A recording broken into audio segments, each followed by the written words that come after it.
Hello everyone, today we have a very interesting and different video. As you can see, we have 3 guests. One you're familiar with. We have Christy Park, and we also have... No, her name is Joonie, remember? Yes. We have Derek Mei, who No, I'm the handoff with Derek. Shut the fuck up! We have the handoff with Derek Mei, and I actually did interview him for a prior podcast episode. And we have Christy Joonie Park. The 2 of them are actually YouTubers, so definitely check out their YouTube accounts down below and subscribe to them. We're gonna go off and introduce ourselves. I mean, you guys kind of know me. I'm Christine. Who are you? I'm Addison. Y'all know me. I'm the tech guy. When's your YouTube channel coming up? One day. TBD. I'm Joonie on YouTube. I'm an optometry student in my 3rd year. What kind of content do we expect from you? Everything. I don't really have a niche, but I just do a little bit of lifestyle, I guess, and food. And I am the handoff with Derek Mei. And I make design content, specifically UX design, so check out my channel below. Alright, so today is actually a pretty interesting topic. We're gonna do very casual, not like really structured or anything like that, about tips on post-grad life. So it could be anything from dating to friendships to career to finance to any personal development or anything like that. But we're gonna go off breaking up into those sections, and there's no structure. We have not discussed this at all before this, so We really have not. completely candid here. But I guess the first thing we could talk about is first talk about what you studied in college, what's your job post-grad, and if you don't have a job, what are you doing post-grad? Because I know Christy is actually a grad student, specifically an optometry student, as she mentioned before, so we can go into that a little bit. And then I guess the big tip we can say first is what is something you would tell to someone who just graduated from college? And we're gonna start off like that. We're gonna start off with the handoff. Hey, I'm the handoff.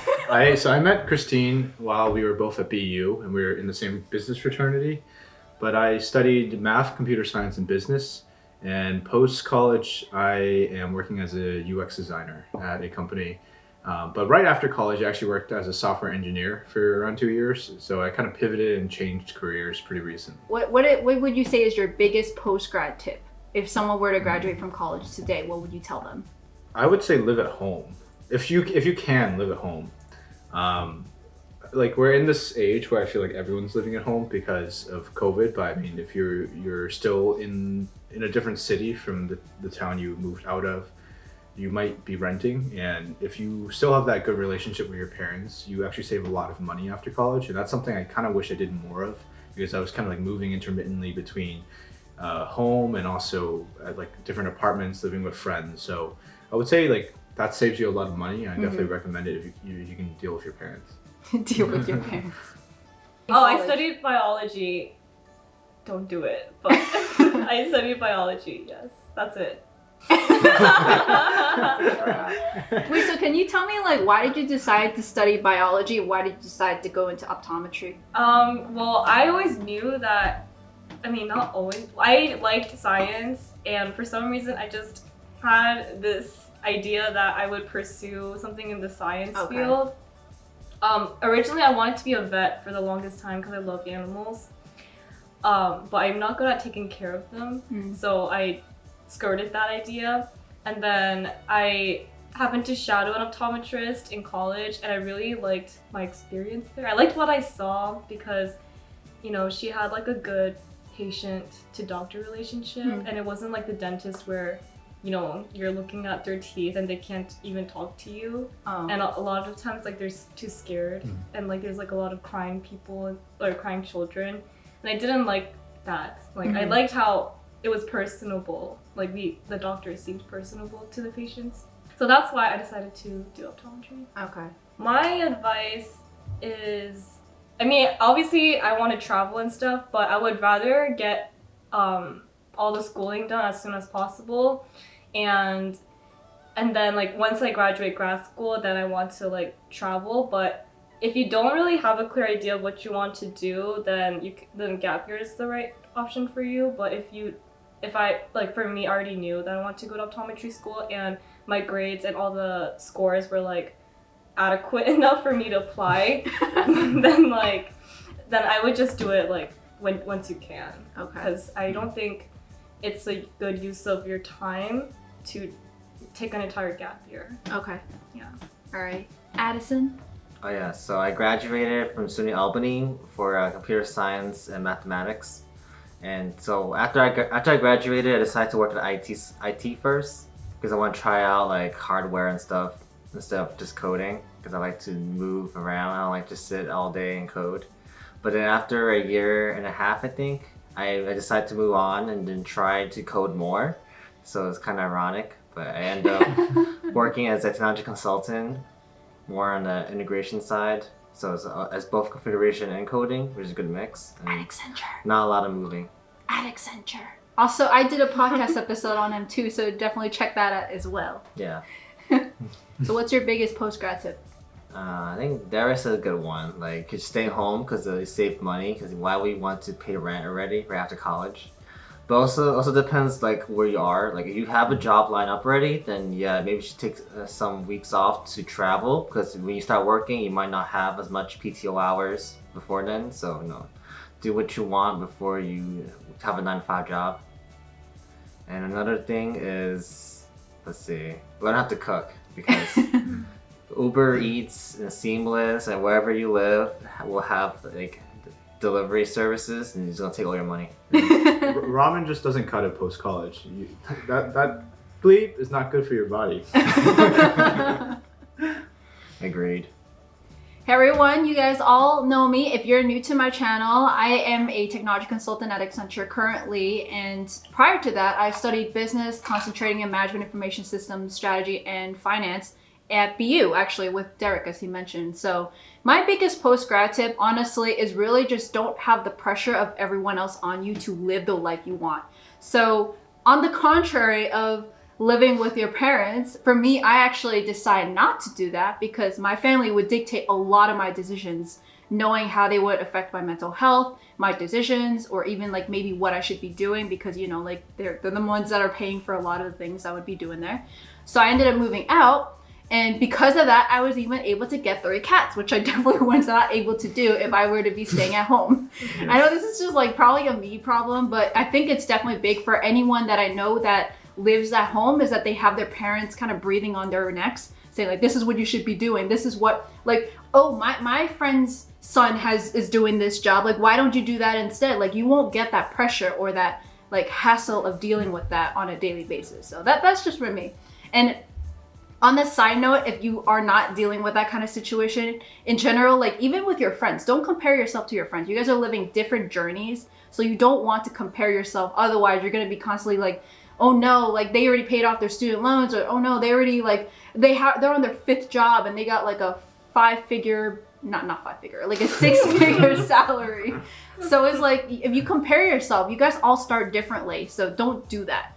I think that's like my biggest tip. And I do that sometimes, and I know a lot of people who do that as well. Yeah, I think there's a lot of factors that go into that decision of whether you want to stay at home or not. Mm-hmm. And I think I'm like glad that my relationship with my parents has changed a lot pre-college and post-college because I feel like they respect me more now that they know I'm older and not like a kid.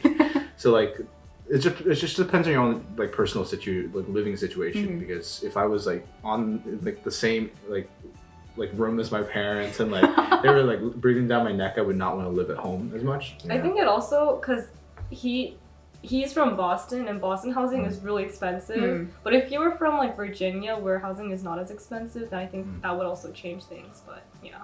Yeah. So I guess that goes into our first topic actually is personal finance. I think like because we're talking about living at home, this would be somewhat relevant because you're not paying rent.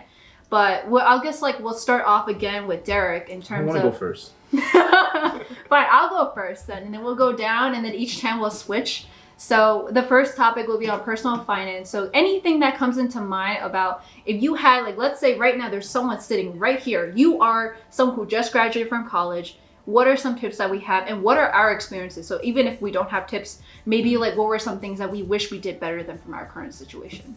So for me, if you guys haven't seen the video, I did pay off like about $50,000 of student loans and debt from like, I think like 1 to 2 years after graduation. So that really was because of the fact that I had a lot of discipline. So living in New York City, we know the rent is really high, and you just heard me that I moved out from my parents' place to live in this like high rent Upper East Side apartment. And I had to really work a lot in terms of, okay, how much can we spend today? How much should I be saving? How much should I be putting a loan towards my student loan? So that was like what was going into my mind. And I think budgeting is so key. Like the first thing I did before I even considered what apartment I should be going for is budget. Like, okay, I know I got a job lined up, so I knew like approximately how much money I was gonna be getting in through the door. And then I tried to calculate after tax how much money was actually gonna be in my bank account. Then from there, okay, how much rent am I allowed to get? How much am I actually gonna be paying off in student loans? And from there, like how long will that take before I'm fully paid off? And because I wanted to pay it off aggressively, I pay like about $1,000 to $2,000 a month, which is a lot of money. So that meant I could not spend a lot of money about like, oh, alcohol or go out all the time, or even things like vacations all the time, which luckily because of consulting, I was able to go out and travel a lot for free. But I mean, it's still not the best because I'm working while I'm there, but it's like what those things where you try to save money even on groceries. Like I think at that time I only paid like $30 a week on groceries. So that's like really cheap compared to most people in New York City. So that was what I did. Budgeting is a huge tip. And also planning ahead in terms of seeing like, okay, how long do you want to actually pay these loans? Because your long-term goals are really important. Addison and I ended up buying a condo, and we knew we wanted to buy something in the future. We didn't know what at the time. So we knew like, okay, if I had to do something, I need to pay off my loans now before we can get a mortgage where it will start to increase even more debt. So that's like my biggest tip, my biggest experience. And definitely check out my videos as well about that. I have like a video on my debt-free journey. I have videos on how I save money in New York City. So that'll be down below as well. Next up, we got Addison. Yeah, so I think one first tip would be like start getting a high yield savings account, of course, because it gives you more interest than a regular savings accounts you have for like TD or Chase, which give you like 0.01%. Usually you get at least like 0.05 right now, 0.3%. I mean, more is better. That's why high yield saving would be nice to have. Like Christine mentioned, like almost all money I saved up was placed into high yield savings because I still get more money back, and then like I get like $20 for example per month compared to getting like 5 cents. So yeah, that's what I did. I started high yield savings. I keep putting about 50% of my paychecks into it. And also, if possible, you could start an HSA account, which is a health savings account. Depending on your employer, they will probably give you like a choice of what kind of healthcare you can get. For me, I got like the cheapest one because I'm pretty healthy. I don't need to spend a lot of money right now on healthcare, which is nice. I know. He's healthy, I can attest. If you get the cheapest one, I think one of them give you an option to add in an HSA as well, and you contribute to it. You get tax deduction, which is nice. And you can save that money for like glasses or LASIK or anything that is for medical use, which is pretty good. And your employer may even contribute as well. That's two. I have a question for you because you mentioned savings. Are you more into savings than investing after college then? I mean, if you're into investing, like if you're okay with just putting your money in and just hoping that it keeps going up, then go for it. I think for me, I feel like I like to be safe. That's why I have a Roth IRA. So I have a question for you two. Yeah. Does the majority of your money go into investments or savings at this point? Right now, I honestly, we just finished our lease at our So apartment. it's just going into like the mortgage payments for real, right? Well, actually, like starting from this month, we actually will have extra money because in the past, or basically before this month, we had to pay rent on top of mortgage. So we really had no wiggle room for investments or savings. But moving forward, we have our own goals. I know I'm gonna still put in money in my Roth IRA. 401k is gonna go straight off of my paycheck anyways. I also have money that I'm gonna go put into my savings because I just like depleted a lot of it from the down payment or the closing costs, all that stuff. So after that, I think like after I've like maybe achieved up to 6 months maybe a little bit more than that of expenses, just like for an emergency fund. Then I'll go into investments a little bit more. But right now, I'm going to focus more on building up my savings again. Yeah, for me, like I said, I'm doing Roth IRA. As long as I hit I put like $500 per month until I hit a maximum 6,000, and then per month I also put about $100 into Robinhood. So I'm also trying to invest little by little, but I'm not trying to put more money into shares. But most of the money I'll say is definitely more in savings compared to investments because of the mortgage payment and HOA dues. All right, next we got Christy. Well, as a grad student, or as a student, I have no clue what taxes and IRAs, whatever, 401s, whatever are. I'm very privileged to not know any of these things, I guess, because my parents are still helping me a lot.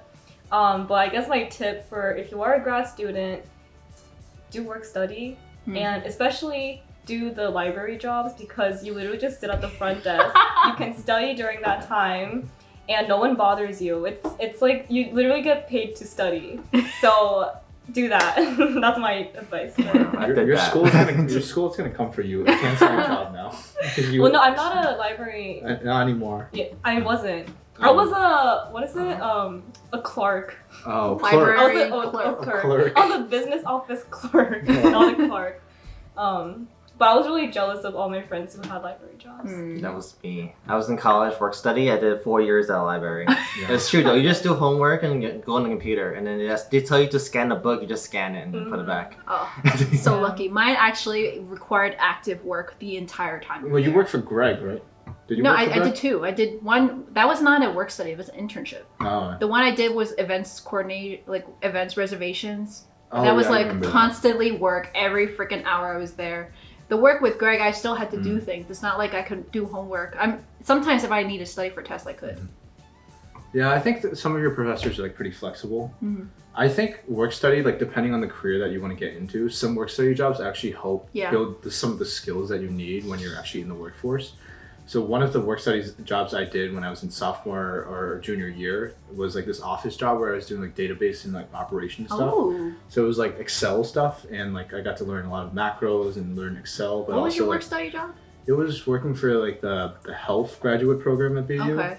So they essentially had like all these databases of like student lists, and I would have to go in and like pull out and do pivots on like other types of data, and it was kind of cool. I don't really touch Excel that much anymore, but like, when I do, it still comes in pretty handy. So what's your post-grad tip or experience with personal finance? I am broke as fuck. don't listen to me. No. I am. I don't know what to say. Like, I think it just depends on your goals. I think if you're saving for like a big purchase or something, especially if it's an investment, you don't want that money put into some sort of risky investment. So even with investments, like index funds are typically considered like very not risky in the investment world, but I would still rather put my money in a savings account if I'm planning for a purchase like that. Mainly because if with the like upturns and downturns of the stock market, that amount of money that you have could go down like 10% over the course of the next month. Especially because like, you don't know what's going to happen. It makes sense to have some of that money in a savings account. But otherwise, I think a big part of my post-college experience has been learning about personal finance. I think because a lot of the college classes that you take, the high school classes you take, don't really go into the nuances of taxes and budgeting and saving. A lot of that you kind of have to learn yourself. So there's a really good book I recommend for all of you listeners called I Will Teach You to Be Rich, which sounds really, really tacky, but it's like a really popular book in the personal finance space, and it's by Ramit Sethi. You should drop the link down below. Link down below. Yeah, it's a good book. Like if you're completely new to personal finance, he talks about it in like a very simple to understand way. And he goes through like saving and budgeting, and especially if like you don't have that much money, like your focus is to get like a higher paying job and stuff first. But when you have disposable money, you shouldn't be blowing it on like cars and jewelry and like fancy rings like this, which I got from Korea for $8. So just like check out like a lot of the different like subreddits on personal finance. There's a lot of great resources out there. Is that primarily where you learned a lot about personal finance? Yeah, books and like subreddits? Yeah, books, subreddits. There are a few like paid courses out there, but like a lot of the content is free, so you can gain access to it without having to like blow a lot of money Yeah. paying for like a personal finance coach or like a guru. And don't go to like investment advisors unless they're fixed fee, not like a percentage of how much you put in, because most of those investment advisors will try to steal your money. Do you trust the Wall Street bets? I do not trust Wall Street. That's a gamble. Buy GameStop. So, Addison, where do you learn your personal finance stuff? I know for me, I personally learn a lot from YouTube channels. Yeah, I was gonna say that. A lot of like financial YouTubers, like Grant Stephan, Meet Kevin is pretty good, and Andre Jake is pretty good too. All right, we have the next topic. Hey. Try it. All right. There's not much left. Just a little. By the way, that's actually from Japan. Craig, don't get it. I don't endorse it. I don't recommend Tastes like it. Pepsi. I know. It's like this is That's apparently terrible. no. This is apparently Pepsi from Ugh. Japan, but it tastes like any freaking normal Pepsi. Okay, whatever. I know it's small. It's called a refresh shot, so maybe it's supposed to be the size of a shot. We all drank it. None of these drinks are endorsed by this video. This is. No, it's not. Oh my god. Dawn. All right, so the next topic, I want to talk about dating. So whether or not you are in a relationship currently or you weren't in a relationship right after college, how did you do it in terms of like some tips that you had or maybe your experience? Because I know like for college, it's so much easier for you to meet people of like at least people of your age. But now after you're like you just graduate from college, you have to probably find other ways to meet people. And if you have already been in a relationship, aka me, I think like I'm the only one that was in a relationship right after college. Like, how was that different than as if you were in college? So we're gonna go back to Derek because we're going in a yo-yo. I think, like, actually, I can talk about one of my other friends and segue into my own personal Okay. story. So this is someone we both know, actually.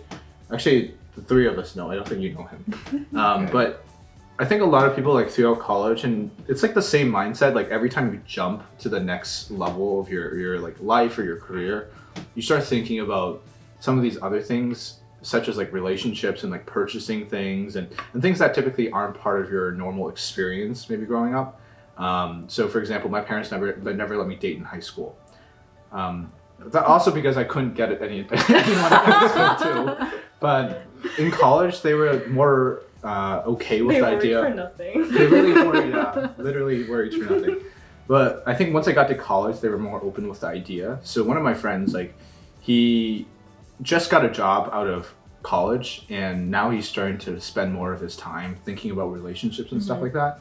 So I think I would definitely recommend like try to focus on like other parts of your life too, and not just relationships, because like relationships with your friends, with your family, as well as like with a significant other, Yeah.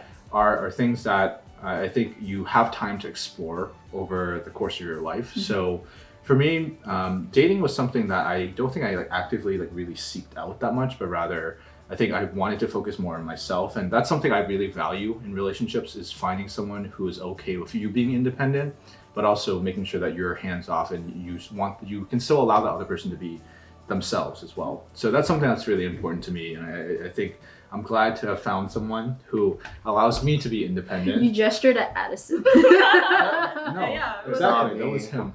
So I I'm made glad him. he allows me to be independent, and I let him be independent too. Aww. Yeah. So that's my story. So what tips do you have for post-grad when it comes to dating? That's a good question. I mean, it depends on like your tolerance for risk. Damn, that just sounds so like taking a gamble or not. But yeah, like some people like use apps. I was on the apps for a while too. Kind of just seeing what was out there. But like I think meeting people through organizations, especially when you're out in college, it's hard to meet people because you're kind of in the workforce and a lot of your time is still trying to figure things out. So I would definitely not jump into a relationship like right after college. I would say like kind of give it a few months until your life settles down a bit, because you don't know like whether you're still going to live in the same town or work at the same job. You're not sure whether or not your life is going to change at all. So kind of give it some time, and then try to like join different organizations outside of work. Go out on the weekends, like develop a friend group, because sometimes you meet friends through friends, and that's a good way to meet people too. So I would say like be open to different experiences, but not like rush into things too quickly. That's my advice.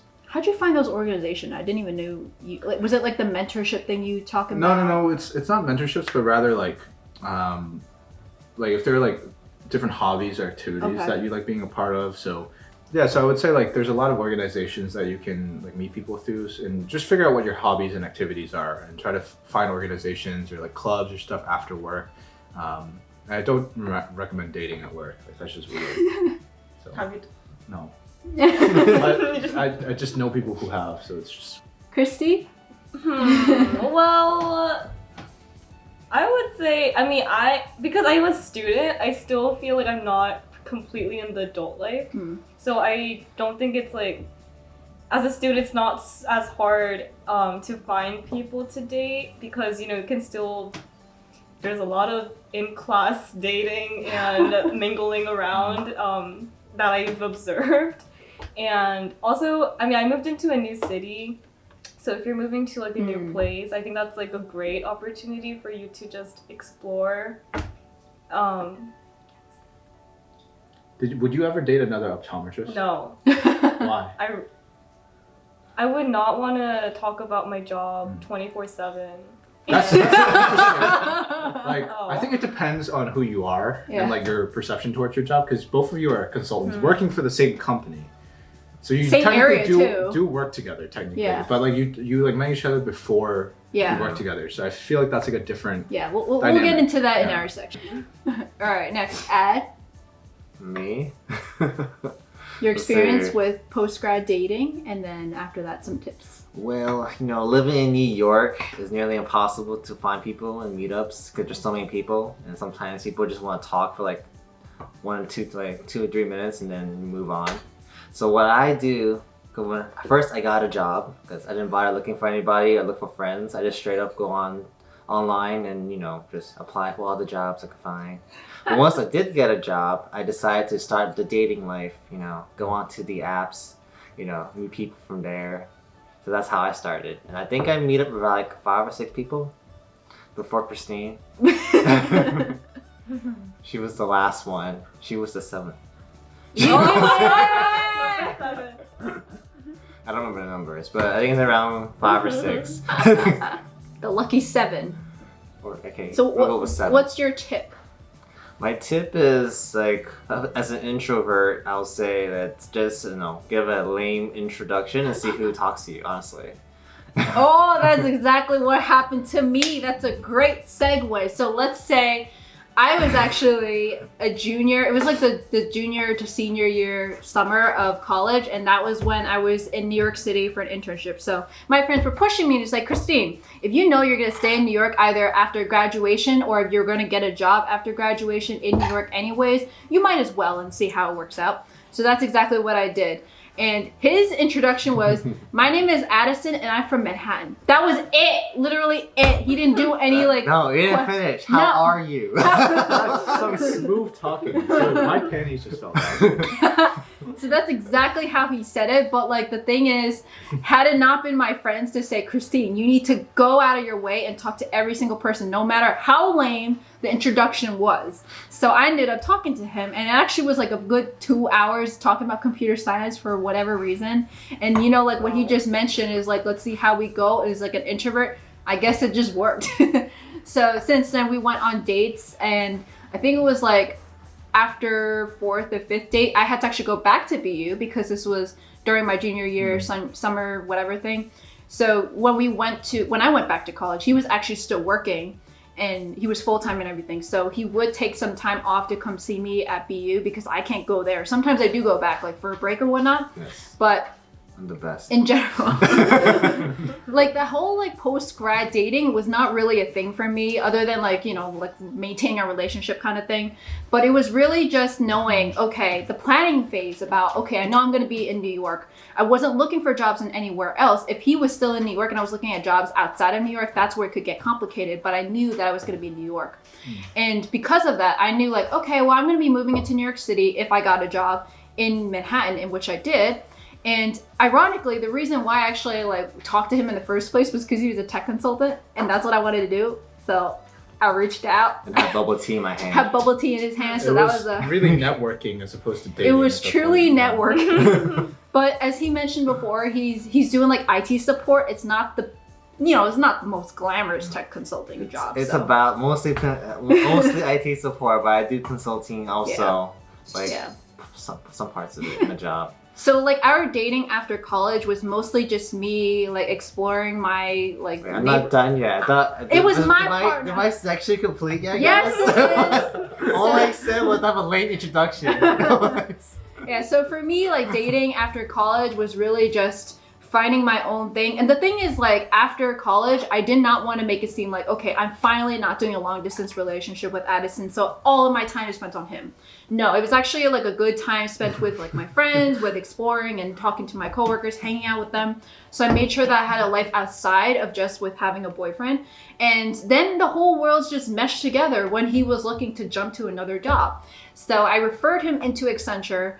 He got the job, and then now he's actually working with me in the same office. So like at Accenture, there's so many different areas within the whole business. He ended up being the same exact one as me. So it all literally started with like me playing Super Smash Brothers with coworkers. And I was like, oh, if you're trying to get into Accenture, this is a perfect way to network in. So he came in, brought his whole set and everything, and started to talk to a lot of our coworkers as with their friends. Then there was like some kind of career networking thing. I forgot what it was. Like a networking event, whatever. Yeah, it was like an evening network event at the office. Yeah, so he met more people at that particular event, and then he got his interviews and all that stuff. And ironically, the last round interview was with the managing director he already met at that event and also knew through me. So he got a lot of like inside tips through there. He definitely didn't get like all of it from me. It's like also on his part to have like the right experience and the right resume and whatnot. Sorry. So in general, we try to keep everything separate when we're at work. Sometimes we even sit opposite ends of the office and only come talk together when it's like during lunchtime. But in general, that's what we do. Even when we work from home, we also just have separate like desk and everything. We try not to bother each other. What you guys were talking about earlier about like, do we want to talk about work after work hours? No, we don't talk about work after hours. I think like I'm the only one that does due to my YouTube channel, but he's not really involved unless I want him involved in a video like this. So that's like really the extent. Everything else I make sure, okay, we are going to talk nothing about work. If he complains about work, done. We're not talking. So even on the weekends, we're also not going to be talking about it. He can conceal all of his talking points during the work hours. So we have like very strict work-life balance that way. So when you guys are at the office working together, you guys are not allowed to make out, right? No. Wait, of course you're not allowed to do a work. It's just like we have like morals, we have ethics. But the managing director, so Yeah. if he saw it, he would be like, We wouldn't do that, okay? We have They have priorities. I'm good.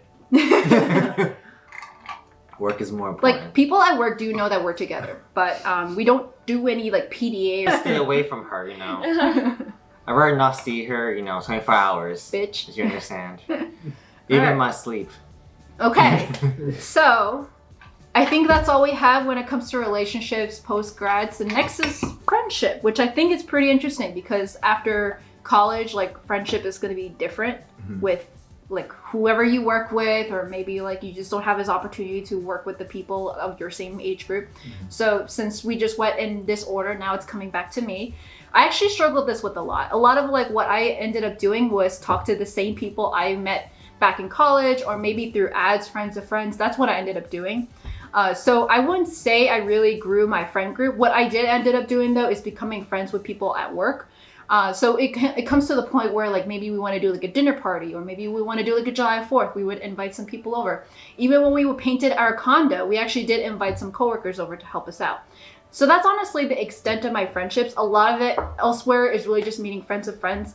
I was thinking about doing maybe apps on it. Like there's like Bumble for friends, BFF, right? But it just doesn't feel right. So I feel like most of my friends are going to be friends of friends. Either people like when we did Christy's like birthday thing, or maybe when we do like games, like we'll just meet other people there. If we ever develop into another friendship, cool. But in general, I think like honestly, the best place I've been meeting friends lately is due to my whole like YouTube Clubhouse thing, where I have some friends that I have met through the YouTube and Instagram community, and we talk there, we brainstorm ideas. Like that's probably where I met the most new people that's not directly attached or related to anyone that I personally know. But honestly, it's pretty hard for me to make friends outside of that because I have like a really core group of friends, and I have like, I don't like friends to just hang out once and then go. I want to actually know this person, to like their personality, like what do they like to do. I don't like to just hang out with them for the sake of hanging them out. You? Cool. Me, let's see. Friends. I mean, I don't really make new friends, honestly, because it's hard. New friends I'll make probably just be coworkers at that point. Try to make friends during the pandemic. Even before pandemic, I don't remember how to make friends as an introvert. I think you just say hi and see what happens. Hey, I'm Addison from Manhattan. Let's be friends. Like if I do a new app for like friendship, I'll just be like, hi, my name's Addison from Manhattan. Let's be friends. Let's see who actually responds. But yeah, I think for me, I think the friends would basically be same friends I had in college or in high school. If I want to make new friends, I'll probably try online, like Clubhouse. Yeah. Or on like one of those Facebook groups, like those random Asian groups that we see online. But at this point, I don't really meet anyone new because of COVID. You know, don't know what happens. If I get COVID, then I blame them. They're not your friend anymore after that. Basically. So why make friends now? Wait until after COVID. No. All right. Next off, we have Christy. I think it's really hard to make friends. Even in grad school, it's hard to make friends. Like you think you could find like classmates and stuff, and yeah, you guys have like a shared bonding experience of like going through grad school together and suffering together. But I mean, at least for my program, it's a really small program, like 130-ish, and there's only one other Korean girl. Not that like I have to only be friends with Koreans, but it's like kind of more relatable, to be like comfortable. So it is like a smaller pool that you have to work with compared to undergrad. So it definitely is hard to make friends.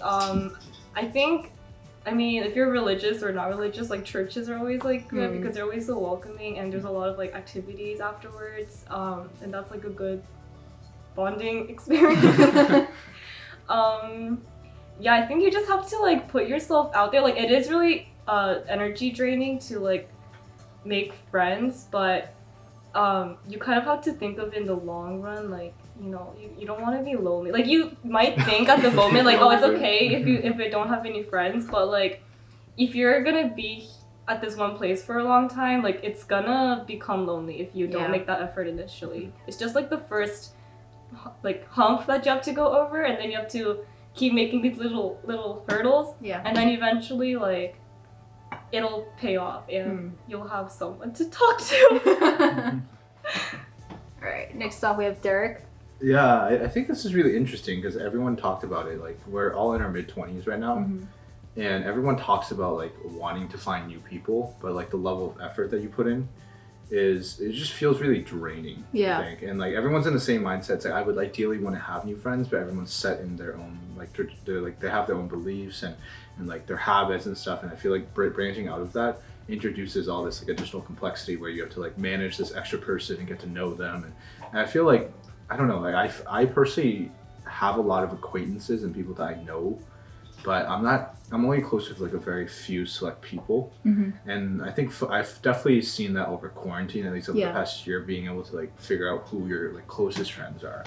Whereas like there are communities online, but I'm not like you in the same way where like you can just meet people through like Clubhouse and stuff like that, where I feel like they're just like connections that you kind of just know of. Like for example, like Brian, like he's cool, like I talked to him, but like it just feels like almost like forced to reach out to that person directly and say like, how are you doing? Like, because you don't know what they're doing in their own lives. Like you have your own like job and you have like stuff going on after work, so it almost feels like you're intruding on the other person if you're asking them for like time. I feel like that's kind of how networking and like meeting new people is in the modern day, though. You kind of like have to reach out and like you have to put the onus in yourself because you can't expect the other person to do that for you. So I think like meeting friends is hard, and that's why like if you're still in college, like a lot of the ways that I've met people is actually through like college, and like a lot of my closest friends are from college, which I would say like I would want to branch out and continue meeting new people, but I think like work is another piece of it. Like there are a lot of great people that you can meet through like work, or like I'm also in grad school as well, so like attending school like part-time is hard because like you don't get the same level of like connection that you do when you're talking to people like who are also in the full-time program with you, because like you know that they have like lives outside of school and already like juggling work and school is really hard. So it's like you kind of just want to get school done with and then just like focus on your life. So it's hard. That's just something you should, I think, be prepared for unless you're willing to put the time and effort in. Honestly, I feel like we are not the most representative group in general to talk about this, because I know so many people who are extroverted and they go meet people at clubs, at bars, at like trivia, all those kind of things. Yeah. We're not those types of We're people. actually all, I think all four of us are introverts, which is really interesting. Yeah, we're all introverts. So I guess this is a really interesting way of like, how would an introvert after college meet people? And I know so many people who have gone to me and said, Christine, how do you meet people? I'm like, I don't know. I still don't know. Yeah. I think one thing though, I've noticed that some people really like from people that I know, that if they're introverted, what they end up doing is they become friends, or they have a friend that's extroverted and they follow them. Because the extroverted friend will make those friends or will make those connections for you, and it will make it less awkward for you to talk to them. So that's what I've noticed. A lot of people I know that are introverts, they kind of like leech onto an extrovert and go to all of these gatherings. So it's not like they're going alone. If you have another introvert going alone to this big gathering, you might feel like a wallflower, but if you go with an extrovert, you're just kind of there listening. It's not as awkward compared to if you were just sitting there and like, what is going on? So that is one big tip I have for you. But you know, to find that extroverted friend, that already is gonna be a journey of its own. So final tip in terms of anything like personal development or any overall tips outside of what we discussed, we're gonna go back from Derek and off to me, and then we're gonna close off this video. Yeah, I think my biggest tip is like developing like good habits. Like the earlier you can develop them, the better you'll be in the long term. Like in terms of like achieving what you want to be or what you want to do like decades out from now. I think like now are like the formative years where if you develop like bad eating habits, which I don't have good eating habits, like if you don't go to the gym, if you don't read, if you don't do like these things that you envision yourself doing, you're not going to do them later into the future, because you're going to be spending all of your time like working and like doing the things that you're currently doing. So I would definitely recommend like think about where you want to be like 10, 20, 30 years out. Like the habits that you want to like learn, like the languages you want to learn, the hobbies, like all of those things, and try to work backwards from that. So like a lot of my workflow is actually based around like daily habits, so kind of like checking things off. And like I haven't been like super good about them, but like being at least as consistent as you can brings you one step closer to those goals. And it's like definitely like go to the gym and like these things that maybe you had more time for pre-COVID, like when you were in college, like continue to keep those things up. Because it's only going to get harder, especially if you decide to start a family, or if you're like spending most of your time like working. So those are things that you really need to consider. Christy? I think it's really similar to what Derek said. Like, college is probably the most fun you'll have, and like you really need to find hobbies that you really like love and are passionate about. Because once you fall into this routine of going to school and studying or going to work, and you come back and then you just want to like relax, and when you fall into this cycle of like watching YouTube or like shows after, but then that can get very tiring and also like very lazy. It's like it's not very productive, you know? So if you find these like things that you really love and spend that time on it, and like, you know, you can like, it's like personal growth, and there's more to you than just school or work, and you know, you gotta build yourself on what you love. Yeah, it's like produce more than you consume, I think is a big piece of it. Because I think a lot of us consume a lot of content. So like watching Netflix and YouTube, and it's just like playing games and stuff. Like I think like developing your own skills and trying to like build something or like learn something that you can use like in a different country or like in a different like scenario, I think is really important. Well, my advice is to read more books and also try to listen to more podcasts and read the news, because I feel like when I was in college, I didn't care anything about the news. I didn't care about who was the president or what's going on. I just want to play games, you know, read books, never books, you know, read nonfiction books. But I feel like you should definitely read more books, and also try not to get too into social media like TikTok and Instagram. Because you will probably drain yourself as well. It's just like watching TV, honestly, because you'd be like watching millions of videos at the same time. So yeah, just try not to overexert yourself there. Yeah. My advice is actually pretty similar to what Christy said, is that you want to have something outside of just work or school, whichever you end up doing. And so that's kind of why I started YouTube / Clubhouse / technology consulting community, because I didn't want my life to be just like, oh, Christine grew to be technology consultant at Accenture or whatever she ends up doing in the future. I didn't want that to be like what I'm called. I want to make a name for myself. And you could do it as early as like 20s, but it also isn't necessarily as bad to do it in your 30s or 40s or whenever you're ready. And this is where it goes along to my very first tip about don't compare yourself to other people. Go at your own pace. If they want to do something, sure, but then don't go like, oh, everyone else is doing a side hustle. What about me? Like, it would be great if that inspires you to do something that you want, but don't do it just because they're doing it. And it's great to have a community to do whatever you want to do. Let's say you want to pursue knitting and you want to join that knitting club. It's actually joining a club like that can be a really good motivating factor to just like, oh, you have other people doing this journey with you. So same as like our YouTube journey. So as you guys know, Derek and Christy are also YouTubers too. We have like an actual Saturday 7 p.m. I forgot it. It was like Saturday 7 p.m. weekly session where we go on Zoom. We talk about anything and everything about our journeys or maybe questions we have. So that is really motivating in terms of like joining each other in our journeys and making sure we're not alone. And it's really good too, because like actually before this, I didn't really know much about Christy. So sometimes we just randomly jump onto like a call and just talk about random stuff as she makes dinner and I edit a thumbnail. Like you won't get that anytime else. So I guess that's one way I made a friend. So I guess we redeemed ourselves that way. Hold hands. Aww, This is like hand. Oh, other hand, Christine. Thumbnail. We are Thumbnail. the Power Rangers. Yes. Okay. All right, sweaty. Yeah. I'm your really hands hot. are I'm really sweaty. hot. And you're the one who would enforce this upon us. I know. But yeah, I would say that is like my biggest tip in general for myself, and I hope you guys find this video very helpful. I feel like I would have wanted this video when I first started out. I feel like this video is really helpful for people who maybe like you graduated with your friends and they're also in the same boat, so you don't have any like senior people or friends that are older than you to give you this advice. So this is like something that I would want to rely on, especially because we're going very candid. We're going from different walks of life. Like for example, Christy's in grad school. I'm like working or whatnot, and not sure. I don't know what she's doing. we're in Boston. We're in New York. This is like all kinds of things. But hopefully you guys like this podcast episode. It's different than usual because we have so many guests on video and in audio. So definitely check out all of their YouTube channels, minus ads because he doesn't have one yet. But when he has one, it will be down in the description below.